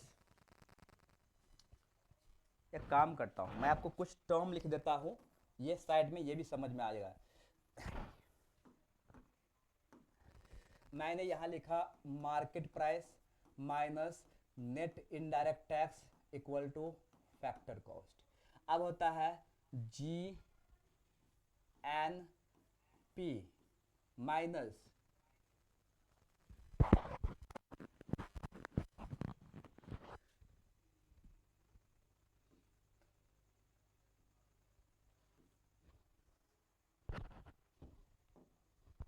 net foreign income NFI, net foreign income equal to GDP. अच्छा ये एनएफआई नहीं बताया हूं, एक काम करता हूं इसको अभी कुछ देर के लिए भूल जाओ, मैं आपको पहले ये क्लियर कर देता हूं कि नेट फॉरेन इनकम क्या होता है। अभी मैंने कुछ देर पहले बताया था कि सपोज यहां पे देखो कि 3 कंट्री है, A country B country C. Okay, अब यहाँ का इसका सिटीजन है कंट्री ए का A1 citizen, A2 citizen, A3 citizen. अभी हम यहाँ पे A4 citizen, A5 citizen, A6 citizen, क्योंकि अभी ग्लोबलाइजेशन की वजह से हर देश में हर देश का सिटीजन रहता है। अब मान लो कि बी जो है बी कंट्री का सिटीजन B1 रहता है, ए में B2 भी रहता है। अब देखो बी में भी B3 B4 B5 सी, अब मान लो कि इसमें C1 रहता है, इसमें भी क्या है C2 रहता है, C3 C4 C5। okay, suppose there are 3 countries A B C and A1 A2 A3 B1 B2 C1, ये जितने भी है all the citizens, ये सब citizens है। A वाला A का कंट्री का है, B वाला B कंट्री का और C वाला C कंट्री का सिटीजन्स है। मैं इसलिए बता रहा हूँ आज से आपको पूरा क्लियर समझ में आ जाएगा। अगर मैं बोलूँगा कि कंट्री ए का जीडीपी क्या होगा, जीडीपी ऑफ कंट्री ए, आप क्या बोलोगे कि there is no barrier of people, यहाँ पे पीपल का बैरियर नहीं है जीडीपी में, तो हम क्या बोलेंगे within the boundary, country A का जो बाउंड्री है उसके अंदर जितने सिटीजन्स है उसका जो प्रोडक्शन होगा means A1 plus A2 plus A3 plus B1 plus B2 plus C, ये सबका प्रोडक्शन टुगेदर क्या हो जाएगा GDP of country A. Clear, ये तो समझ में आया? क्योंकि मैं आपको एनएफआई क्लियर करने वाला हूं। गुड। अब देखो अगर मैं बोलूंगा कि ये बताओ जीएनपी ऑफ कंट्री ए क्या होगा, जीएनपी ऑफ कंट्री ए क्या होगा, तो सिंपल सी बात है कि कंट्री ए का जो सिटीजन्स है, चाहे कंट्री ए में हो, कंट्री बी में हो, कंट्री सी में हो, कहीं पे हो, doesn't matter, there is no barrier of boundary, there is barrier of people. तो हम क्या बोलेंगे यहाँ पे हो जाएगा कि जीएनपी ऑफ कंट्री ए, तो A1 अपने कंट्री में जो प्रोडक्शन हो रहा है वो तो हो ही रहा है। अब देखो ये A4 भी जो अर्न करेगा कंट्री ए को भेजेगा, यहाँ से भी क्या कंट्री ए को भेजेगा, तो क्या हो जाएगा A4 A5 A6। इतना क्लियर? जीडीपी और जीएनपी क्लियर हो गया? Okay done. चलिए अब देखो, आप क्या देख रहे हो कि कंट्री ए में दूसरे कंट्री के लोग आकर के भी प्रोडक्शन कर रहा है, तो ऑफकोर्स B1 जो है वो अपने कंट्री को क्या करेगा, जो भी अर्न किया है भेजेगा, C1 अपने कंट्री को भेजेगा। यहाँ पे भी आप देखते हो तो C2 जो है अपने कंट्री को भेजेगा। तो ये जो आप देख रहे हो इस तरह की जो वेब क्रिएट हो रहा है ड्यू टू ग्लोबलाइजेशन। तो अब यहाँ पे क्या होता है कि हम बात कर रहे हैं कि फॉरेन इनकम क्या होगा, मतलब इंडिया में जो इंडियन का इनकम है वो तो रहने दो, फॉरेन से बाहर से कितना इनकम आ रहा है। अरे इंडिया में अगर बाहर से इनकम आ रहा है तो बहुत सारे आउटसाइडर इंडिया में है, वो भी तो इनकम अपनी कंट्री भेज रहा है, ये दोनों तो है, कोई बात नहीं। तो यहाँ पर हम क्या बोलेंगे, उसी को बोलते हैं हम फॉरेन इनकम। क्या बोलेंगे, फॉरेन इनकम का मतलब होता है कि कंट्री के बाहर से कितना इनकम आ रहा है, लेकिन अगर जा भी रहा है तो हम बोलेंगे उसको नेट फॉरेन इनकम। तो net foreign income equal to हो जाता है, जैसे एग्जांपल के लिए हम बात करेंगे कि फॉरेन इनकम ऑफ कंट्री ए कितना होगा। तो जरा सोचो क्या होगा कि A1 A2 A3 को कंसीडर नहीं करेंगे, बाहर से कितना आ रहा है वो कंसीडर करेंगे। तो बाहर से कितना आ रहा है, A4 आ रहा है, और कितना आ रहा है, A5 आ रहा है, A6 आ रहा है। ये clear, A4 plus A5 plus A6। लेकिन अगर ये कंट्री ए में आ रहा है तो कंट्री ए से जा भी तो रहा है। एक काम करता हूं मैं कुछ देर के लिए इसको डिलीट कर देता हूं। अब कंट्री ए से तो जा भी तो रहा है पैसा, कौन लेके जा रहा है, तो B1 B2 और C1। तो माइनस हम क्या करेंगे, minus B1 plus B2 plus C1। देखो इसी को हम बोलते हैं नेट फॉरेन इनकम। क्या बोलते हैं, नेट फॉरेन इनकम।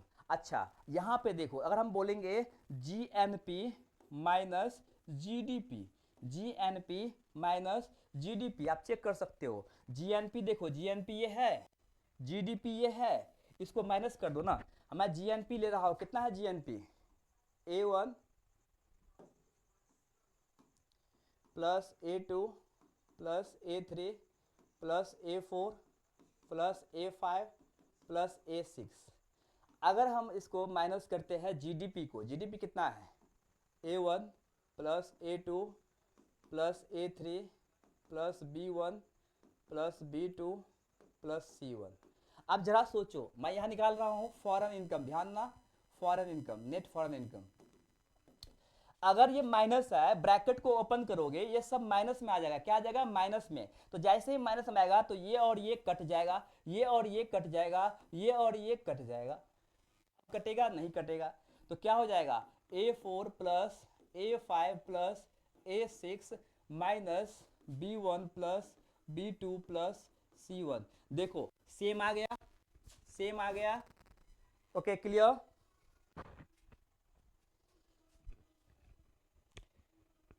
इसलिए net foreign income equal to क्या हो जाएगा, GDP minus GNP minus GDP, GNP minus GDP। इसका एक स्क्रीनशॉट ले लो आप लोग।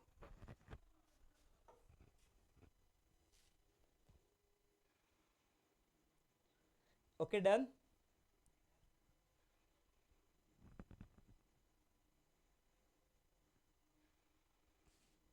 Okay good. नाउ तो अब देखो, अब ध्यान से देखना, मैंने बताया आपको कि GNP minus GDP equal to net foreign income. इसका मतलब GNP minus net foreign income equal to GDP। In short अगर देखेंगे तो ये जो नेशनल है वो नेशनल है, वो डोमेस्टिक हो गया, बाकी कुछ नहीं, सिर्फ बदला क्या, तो N जो है वो D में बदल गया। ये क्लियर। अभी मैं बताया था आपको कि market price minus net indirect tax equal to factor cost. अब मैंने बताया था एक और कि जो हमारा ग्रॉस वैल्यू है, मान लो आप एक मोबाइल जो है 10,000 में आपने परचेज किया, वो आपका ग्रॉस वैल्यू है, आफ्टर 2 मंथ वो 8,000 में बिका, इसका मतलब क्या है, 2000 डेप्रिसिएट हुआ, तो जो ग्रॉस वैल्यू है, तो gross minus depreciation equal to net value. ये तीन कॉन्सेप्ट अगर आपको समझ में आ गया तो आप ये पूरे किसी भी तरह का प्रश्न आएगा, क्वेश्चन आएगा, आप सॉल्व कर पाओगे। आई होप आपको ये तीनों कॉन्सेप्ट क्लियर हो गया होगा, समझ में आ गया, राइट।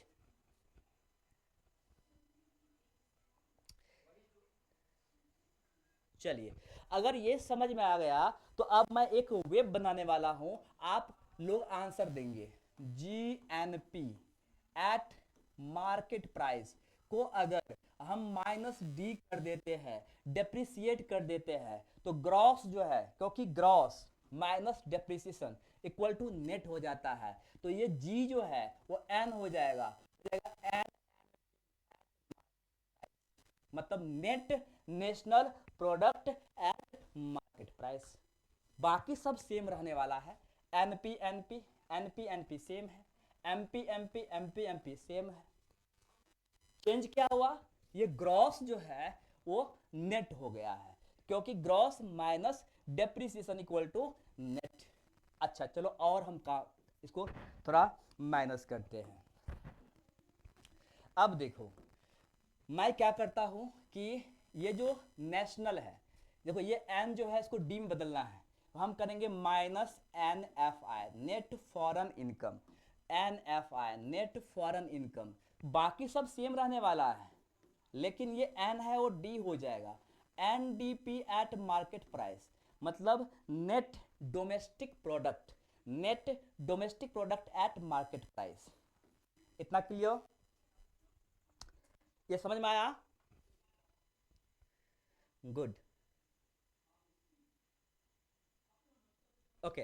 अच्छा, अब देखो कि मार्केट प्राइस को हमें फैक्टर कॉस्ट करना है, तो हम क्या करेंगे, मार्केट प्राइस को फैक्टर कॉस्ट करना है, मतलब नेट इनडायरेक्ट टैक्स को माइनस कर देंगे, माइनस इनडायरेक्ट टैक्स, तो क्या हो जाएगा, ये हो जाएगा आपको NDP eight factor cost. Got it?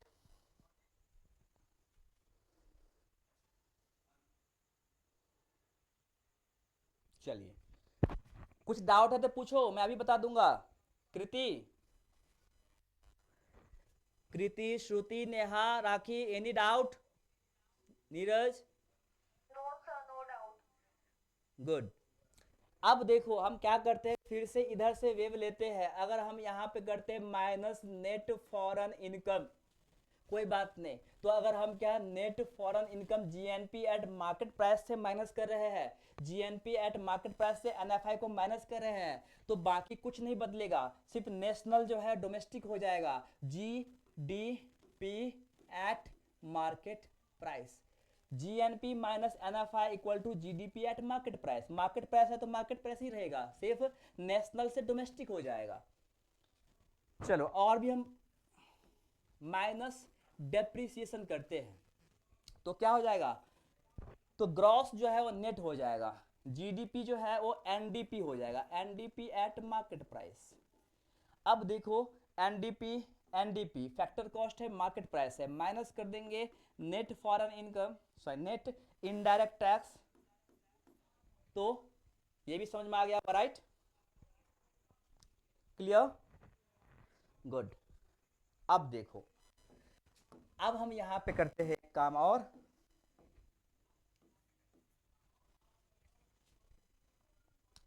यहां पे हम करते हैं नेट फॉरेन इनकम हो गया, माइनस कर दिए, डेफिसिट कर दिए, okay. Net indirect tax, net indirect tax, तो नेट इनडायरेक्ट टैक्स क्या हो जाएगा, मार्केट प्राइस जो है वो क्या हो जाएगा, फैक्टर कॉस्ट हो जाएगा, तो क्या हो जाएगा, GNP eight factor cost.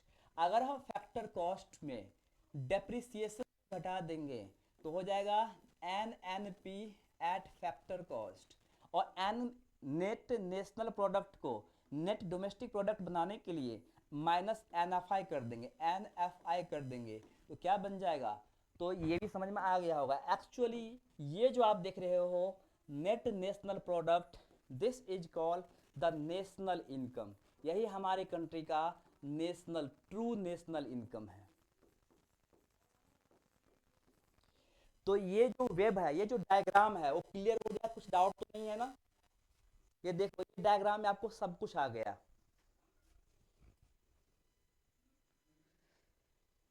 Okay, ये डायग्राम अगर आप लोग लिखना चाहते हो लिख सकते हो, अदरवाइज आप लोग स्क्रीनशॉट ले सकते हो।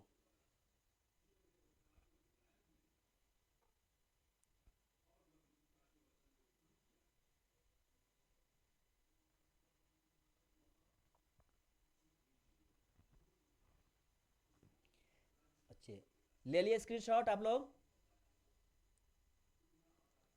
गुड। ओके, तो अब हम आते हैं पीपीटी पे। देखो, जो मैं एक्सप्लेन किया हूँ ना, वही सेम चीज़ें वहाँ पे लिखा हुआ है, लेकिन वो क्या है, वर्ड्स में है, वो सेंटेंसेस में है, लेकिन ये डायग्राम के थ्रू मैंने आपको एक्सप्लेन कर दिया, क्योंकि उसमें मैं डायग्राम नहीं बना सकता था पीपीटी पे, इसलिए मैं उसको सेंटेंसेस में लिख दिया हूँ और ये मैं आपको एक्सप्लेन कर दिया हूँ। तो ग्रोथ को हम लोग जीडीपी जीएनपी से मापते हैं। अब देखो, नेशनल इनकम बता दिया हूँ। National income means the total money value of all final goods and services produced in a country during a particular period of time. National income दस serves as an instrument of the economic planning. देखो, national income जो है basically हम लोग को या हमारे government को क्यों चाहिए, सो दैट कितना, जैसे एग्जांपल के लिए आपके घर में कितना इनकम है उसके अकॉर्डिंग तो आप डिस्ट्रीब्यूट करोगे ना वेल्थ को, उसके अकॉर्डिंग आप खर्च करोगे ना, कि कितना सेविंग करना है, कितना स्पेंड करना है। ओके, और कितना, जैसे एग्जांपल के लिए मान लीजिए कि आपके घर में ओनली वन पर्सन है जो सोल एंड होल अर्नर है। अब sole and whole earner one person है, उनकी सैलरी सपोज 50,000 है। कितना है? 50,000 है। तो जब इनकम पता होगा तभी तो आपका जो एक्सपेंशन होगा, जो आपका खर्च होगा, आप बोलेंगे चलो ठीक है 20,000 जो है हम क्या कर देंगे, हाउस होल्ड में खर्च कर देंगे, किचन में खर्च कर देंगे, घर में खर्च कर देंगे। फिर बोलेंगे ठीक है हम 10,000 जो है सेविंग कर लेते हैं, 10,000 हम क्या बचा लेंगे। फिर आप सोचेंगे चलो ठीक है अपने लड़का के लिए जो है ना एक मोबाइल खरीद देते हैं, तो 10,000 में एक मोबाइल खरीद दिए। मतलब आप प्लानिंग तो किए। तो वैसे ही हमारे कंट्री का अगर प्रॉपर इनकम गवर्नमेंट को अगर मिल जाता है कि हमारा इनकम कितना है, उसके अकॉर्डिंग वो प्रॉपर प्लानिंग कर सकता है, प्रॉपर प्रोग्राम या स्कीम ला सकता है, सो दैट कि यहाँ के कंट्री की जो सिटीजन्स है, यहाँ के जो पीपल है, उनको सारी सुविधाएं मिल सके। ओके, तो इसीलिए नेशनल इनकम जरूरी है। ओके, तो नेशनल इनकम दस serves as an instrument of the economic planning. The following are some of the concepts used in measuring national income. Gross domestic product बता दिया हो, नेट डोमेस्टिक प्रोडक्ट अभी बताया हो, NDP, gross national product, net national product, okay, NNP eight factor cost, personal income. अच्छा देखो, ये personal income क्या है ये मैंने एक्सप्लेन किया हूँ। पर्सनल इनकम, जैसे एग्जांपल के लिए मान लो आई मैं जो हूँ एक गवर्नमेंट एम्प्लॉय हूँ, ठीक है, तो जो मेरा इनकम है, मेरा जो पर्सनल इनकम है, मैं पूरे फैमिली की बात नहीं कर रहा हूँ, मेरा जो पर्सनल इनकम मेरे घर में आ रहा है वो मेरा पर्सनल इनकम है। आई बात समझ में? तो ऐसे हमारे पूरे जो नेशनल्स है, सिटीजन्स है, उसका जो पर्सनल इनकम है, गवर्नमेंट की इनकम की बात नहीं कर रहा हूँ मैं गवर्नमेंट की इनकम की बात नहीं कर रहा हूँ, क्योंकि हमारा गवर्नमेंट बहुत सारे कंट्री को, हमारा वेपन्स है, हमारा रॉ मटेरियल्स है, हमारा कोल है या अदर जो प्रोडक्ट है वो सेल करता है, मैं उस इनकम की बात नहीं कर रहा हूँ। मैं यहाँ बात कर रहा हूँ इंडिविजुअल पर्सनल इनकम की, तो वो हमारा पर्सनल इनकम हो जाएगा। और पर्सनल इनकम में जो हमारा टैक्स लगता है, देखो पर्सनल इनकम एक होता है कॉर्पोरेट इनकम। कॉर्पोरेट इनकम क्या होता है, जैसे एग्जांपल के लिए मेरा सैलरी जो मेरा इनकम है वो मेरा पर्सनल इनकम हो जाएगा, लेकिन अगर मेरा एक कॉर्पोरेट है, मेरा एक कंपनी है, उसका जो इनकम होगा, हमारे कंपनी का जो इनकम होगा, that comes under the corporate income. यहाँ है डिस्पोजल इनकम। डिस्पोजल इनकम क्या होता है, तो personal income minus direct tax. हमें क्या लगता है, इनकम टैक्स लगता है। इनकम टैक्स क्या है, डायरेक्ट टैक्स है। डायरेक्ट टैक्स, सपोज अगर आपका salary 1 lakh rupees per month है, अब 1 लाख रुपीज पर मंथ है, it means you have to pay 10% income tax. मतलब आपके हाथ में कितना आएगा, 90,000 रुपीज आएगा। बाकी 10,000 जो है आपको टैक्स के रूप में कट गया। तो हम क्या बोलेंगे कि disposal income, personal income minus direct tax equal to disposal income. Clear? समझ गए डिस्पोजल इनकम क्या होता है? गुड।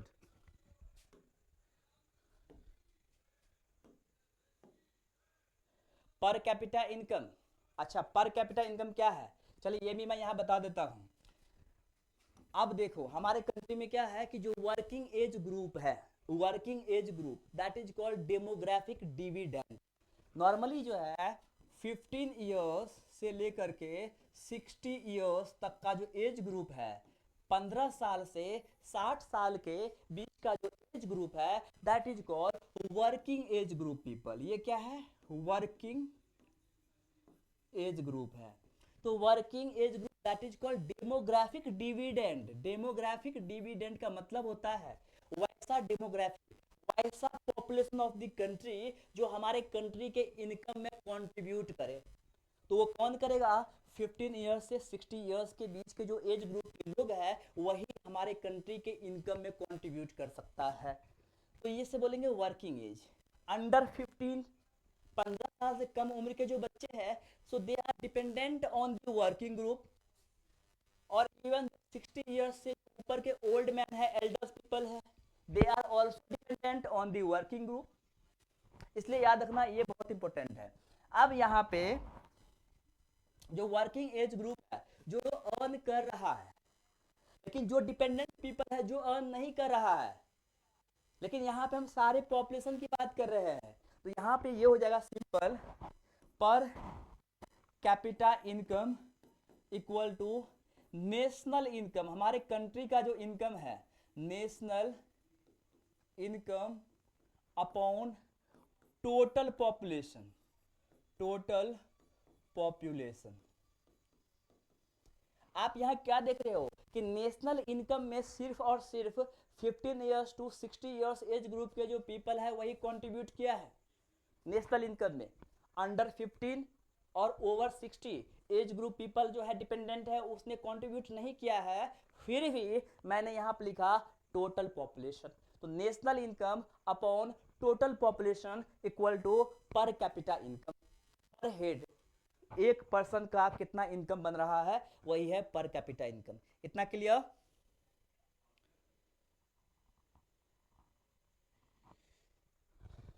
Okay good. अब है रियल इनकम। अब बोलोगे सर ये क्या है रियल इनकम? देखो it is also real GDP और रियल इनकम। अब देखो एवरी ईयर क्या होता है? इन्फ्लेशन होता है, महंगाई होती है, महंगाई जो है वो बढ़ता है। आज से 5 इयर्स बैक आप जाओगे तो आप देखोगे कि जो प्रोडक्ट 20 रुपीज में मिलता था आज वही 25 रुपीज में मिल रहा है। 55 रुपीज का उसमें क्या हुआ? इन्फ्लेशन हुआ, महंगाई हुआ, बढ़ गया, उसका प्राइस जो है वो इंक्रीज हो गया। अब यहाँ पे बोलता है कि रियल इनकम क्या होता है। ये देखो दो प्राइस होता है। अभी हम एक को बोलते हैं करंट प्राइस, ध्यान से देखना, one is called current price.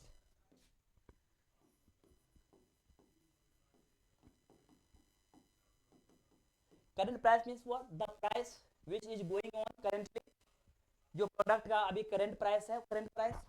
एक होता है बेस ईयर प्राइस।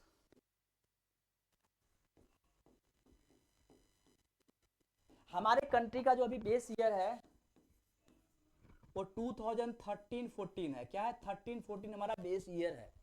अच्छा बोलोगे सर 13-14 क्यों बेस ईयर रखा? क्योंकि ये ऐसे रखता है कि एक ऐसा ईयर जहां पे हमारा कंट्री बहुत ज्यादा ग्रोथ किया है तो इस तरह से उसको बेस ईयर कंसीडर करते हैं। तो यहाँ पे एक बेस ईयर प्राइस अलग होता है। जैसे मान लो बेस ईयर प्राइस जो है वो सपोज 20 रुपीज था और अभी का प्राइस जो है वो 25 रुपीज हो गया है। तो हमें निकालना है real GDP. What? Real GDP. तो हम क्या बोलेंगे? GDP at current price minus GDP at base year price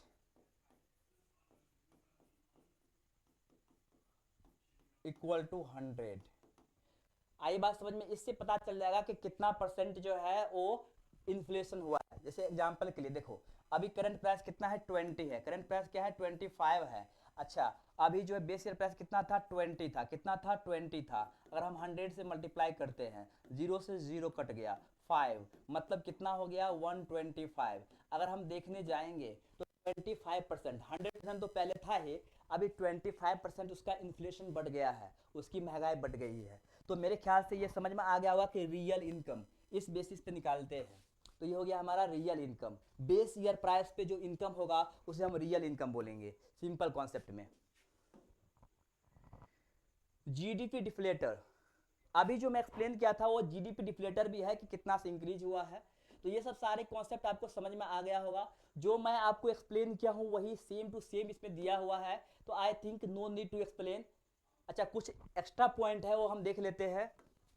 जैसे एग्जांपल के लिए जो हमारा फाइनेंशियल ईयर है, हमारा फाइनेंशियल ईयर क्या होता है? 1 अप्रैल से शुरू होता है और 31 मार्च को last day of the financial year होता है। तो ये कुछ कॉन्सेप्ट है जो आप लोग खुद से ही पढ़ सकते हो। अच्छा, यहाँ पे एक पॉइंट है, परचेजिंग पावर पैरिटी। जैसे कुछ देर पहले बताया था आपको कि India is the 5th largest country on the basis of GDP. तो जीडीपी के बेसिस पे इंडिया क्या है? 5th लार्जेस्ट कंट्री है। लेकिन पीपीपी के बेसिस पे इंडिया 3rd लार्जेस्ट कंट्री है आफ्टर यूएसए एंड चाइना। तो आप बोलेंगे सर ये थर्ड कैसे? पीपीपी है क्या? जीडीपी समझ में आया आपको? पीपीपी क्या है? परचेजिंग पावर पैरिटी क्या है? इसका फुल फॉर्म है परचेजिंग पावर पैरिटी।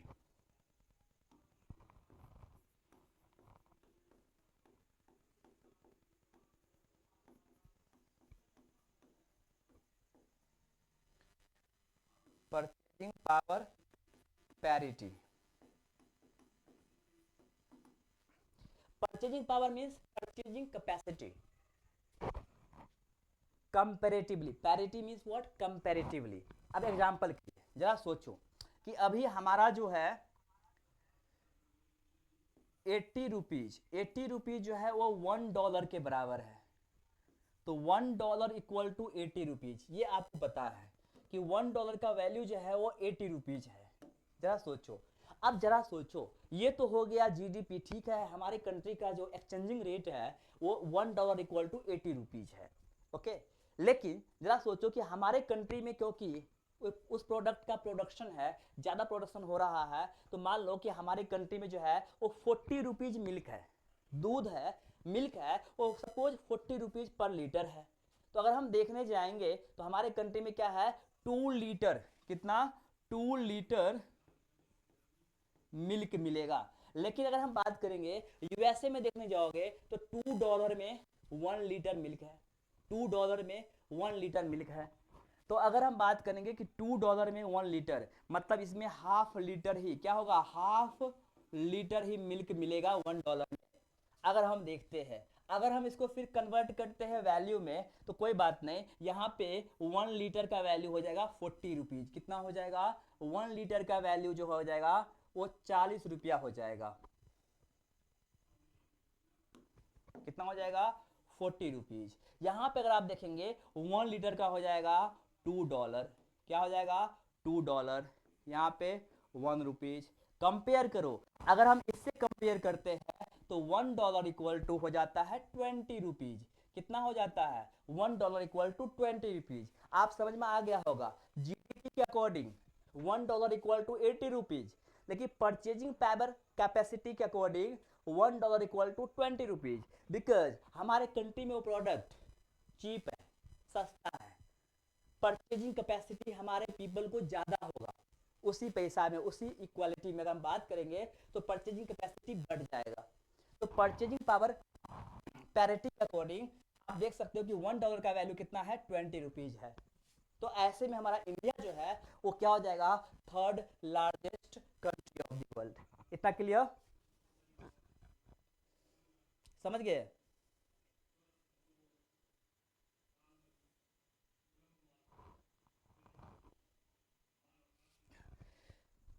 ओके, तो ये मैं एक्सप्लेन नहीं कर रहा हूँ, एनडीपी जो मैं एक्सप्लेन कर दिया हूँ, ये सब आपको पढ़ के आना है। देखो पूरा ये मैं नोट्स में भी दिया हूँ और आप लोग डायग्राम भी बना लिए हो।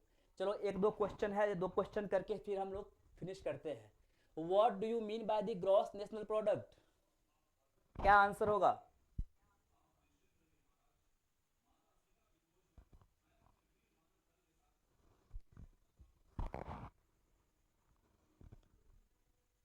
The total value of goods and services product in a country, GNP है। The total value of all the transaction in the country, the depreciation in the total value of goods and services produced in the country, the total value of the goods and services produced in the country and the net factor income from abroad। तो क्या answer होगा? D होगा ना? अभी explain किया था। Yes yes और no? क्योंकि आप जानते हो the total value of goods and services produce in the country को हम बोलते हैं जीडीपी। क्या बोलते हैं? जीडीपी बोलते हैं। और net factor income plus net foreign income equal to क्या होता है? जीएनपी। ओके, अभी मैं एक्सप्लेन किया था। राइट राइट राखी?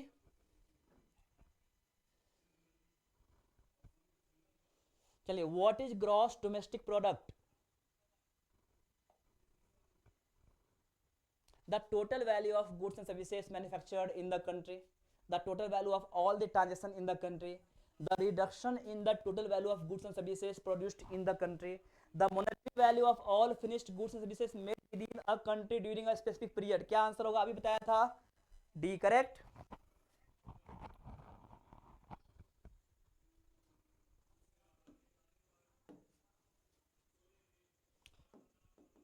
तो ये सारे आप लोग करके आओगे, ये मैं पीडीएफ दे दूंगा। चलिए, तो मैं यहीं पे क्या करूँ, लेक्चर को मैं यहीं पे स्टॉप कर रहा हूँ। आपको ये पीडीएफ मिल जाएगा। ओके, चलिए, गुड नाइट, थैंक यू।